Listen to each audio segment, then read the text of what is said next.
ভিডিওটি দেখার আগে হেডফোন অবশ্যই ইউজ করবে। চ্যানেলে নতুন হয়ে থাকলে অবশ্যই সাবস্ক্রাইব করে বেল বাটনটি অন করে দাও। মাগি তুমি লম্পট হওয়ার পেছনে আমি দায়ী। আহা রে কি দুনিয়া এলো। লোকের বইয়ের একদম সেই আর কি বলবো তোমাকে। হ্যালো, তুই কি বলতে বাকি রেখেছিস? তুই তো সবই বলেছিস, বল। পচা, এই পচা বাড়ি আছিস নাকি বে? কে বে? ওবে আমি ধইলু বে। যাও, তোমার ঢেমনি ডেকে পাঠিয়েছে, যাও মদ খাও গা আর তার কাছে যাও, তোমাকে ডাকতে এসেছে। এই শালোটা বাড়ি বের সময় চলেও আসে। এ ভিতরে যাব না কি বে? আয় আয় আয়। কি বে তুই ঝুমাকে কি বলেছিস কি বে? আমাকে মদ দিতে মানা করেছিস নাকি তুই? হ্যাঁ এই চুদির ভাই, তুই এইসব কথা আমার বাড়িতে বলতেছিস কেন বে? তুই ঝুমার কাছে মদ খাবি না, ঝুমার কাছে শুই থাকবে, এখানে কি গান মাইতে বলতেছিস বে শালা হারামি? বলতে হবে না চুদির ভাই, ঝুমা জি তোর বউ রে চুদির ভাই, তুই যা বলি ঝুমা তাই শুনে চুদির ভাই। তোকে বলবো না তো কাকে বলবো বে শালা? এরপর দিন যদি তুই মানা করবি ঝুমাকে আমাকে মদ দিতে, তোর মেরে ঘাড় ভেঙে দেবো বলে দিলাম আমি তোকে। আমি শালা মা আমি গো, কাটা ঘায়ে নুনে ছিটে দিয়ে গেল, রেখে আমি জ্বলনে মরছি। চুদির ভাই আবার আরো করে জ্বালিয়ে দিয়ে গেল শালা। রে তাহলে ঢেমনির কথাতেই এখন চলে। ঢেমনি এখন যা বলে ঢেমনি তাই করে। ঢেমনি যদি এখন বলে যে আমার সায়াটাকে ছেড়ে দাও, তাও ওকে ছেড়ে দেবে ও বারোচুদা। তুমি এত নষ্ট হয়ে গেছে, লোকের বইয়ের সায়া পিলা শুধু কেচে বেড়াইছে গো। ছি ছি ছি ছি ছি।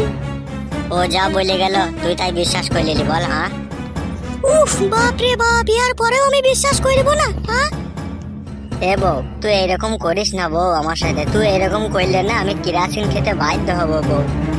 তুই ফাটা খাগা, ফাটা কুকুর বেটা, কেরাসিন খাওয়া মানে। ছি, শালা বইয়েও অপমান করছে, ছেলেতেও অপমান করছি রে। ছি, তুমি তো অপমান খাওয়ারই কাজ করছো, তা অপমান খাবা না তুমি বাবা? এই শোন, গায়ে হাত দিও না, তোমার ওই অপবিত্র নোংরা হাতে আমার গায়ে হাত দিও না। বাবা লো, কি আমার সতী সাবিত্রী লো, ওই জন্যই তোর আইবড়তে প্যাট হয়ে গেছিল। আমার যখন আইবড়তে প্যাটি হয়েছিল, তো তুমি তখন আমাকে বিয়ে করেছিলে কিসের জন্য? হ্যাঁ সব কিছুর জন্য আমার বাবা দায়ী, বুঝলি? ওই আমার বাবাই সব যত পাক লাগিয়েছে, নাহলে তোর মতো নষ্ট মেয়েকে আমি কখনোই ঘরে ঢোকাতাম না। আমিও আগে যদি জানতাম তুই এরকম নষ্ট, তাহলে তোর সাথে আমি সংসার করতাম না। তুই খান কি যার জন্য আমাকে এত বদনাম দিচ্ছিস, আমি তাকেই বিয়ে করে তার সাথে সংসার করব, এই তোকে আমি বলে রাখলাম, দেখবি তুই। তুই তাই করগা, তুই তো রাত দিন করছিস। তুই আবার কি বাকি রেখেছিস? তুই ঝুমাকেই বিয়ে করগা, ঝুমার সাথে থাকগা, ঠিক আছে? ঝুমার সায়ার তলায় প্যান্ডেল কাটিয়ে বসে থাকগা, আর ঝুমার পাকানে চুমু খাগা। বারোচুদা মা আমি গো, খাতা কুকুর বেটা। খান কি মাগিকে না এখন কেরাসিন তেল দিলে ঘরের ভিতরে পুড়িয়ে মেরে দেবো ঢেমনকে। এইভাবে খিস্তি করছিস কেন লো? খান কি হ্যাঁ মার খাবি লাইলো?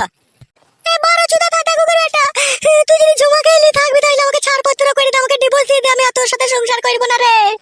তোর মতো বারো বন্ধুর সাথে আমি আর সংসার করব না, কথা কুকুর বেটা। দাদাই খান কি, আজকে আমি দাদাই বাড়ি থেকে চললাম, আর জীবনে এই বাড়ি ঢুকবো না লো। খান কি, তোর সাথে আমার কোনো সম্পর্কই নাই। তুই যখন আমাকে আর ভাতার বলে মানিসই না, তুই থাক খান কি, আমি চললাম। ও মা, বাবা চলে যাচ্ছে যে।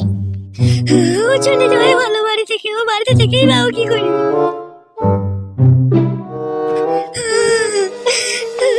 জীবনে আমার আর কোনো সুখ শান্তি থাকলো না। এ মা, তাহলে এখন কি হবে? কি আর হবে বাপ, যা আমাদের ভাগ্যে আছে তাই হবে। চল উঠ, আমিও আর বাড়িতে থাকবো না, আমিও ওই বাড়ি থেকে ভালো